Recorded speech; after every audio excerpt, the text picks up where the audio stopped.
वैदेशिक रोजगारीको लागि दक्षिण कोरिया गएर फर्किनेहरूको लागि पूर्ण रोजगारीको अवसर आएको छ। इपिएस मार्फत उहाँहरूले पूर्ण रोजगारीको लागि कोरिया जान पाउने चाहिँ वैदेशिक रोजगार विभागको इपिएस गुवारको शाखाले त्यो एक सूचना जारी गर्दै बताएको छ। इपिएस मार्फत कोरिया गएको र सन् 2010 जनवरी 1 सम्म चाहिँ वैधानिक रूपमा चाहिँ बसी नेपाल फर्किएकाहरूको हकमा चाहिँ यो सूचनालाई जारी गरी आवेदन दिन पाउने भएको चाहिँ इपिएस कोरिया शाखा गुवारकोले बताएको छ।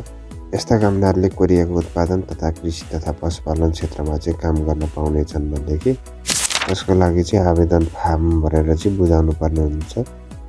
यसरी जान चाहने कामदारले चाहिँ 8वटा उपसमूहमध्ये कुनै उपसमूह छानेर चाहिँ यहाँ परीक्षा फारम भर्नुपर्ने हुन्छ र परीक्षा फारमको चाहिँ 50 मिनटको टाइम र 40वटा क्वेसन हुन्छ भने जसमा चाहिँ 20वटा सुनाइ प्रश्न हुन्छन् भने 20वटा चाहिँ पढाइ प्रश्न हुनेछ।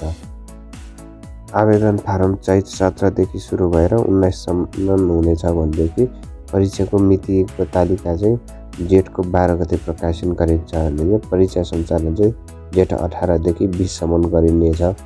त्यस्तै परीक्षाको नतिजा भनेको चाहिँ जेठको 30 गते प्रकाशित गरिने भन्ने सूचना चाहिँ इपिएस गुवारको शाखाले चाहिँ बताएको छ।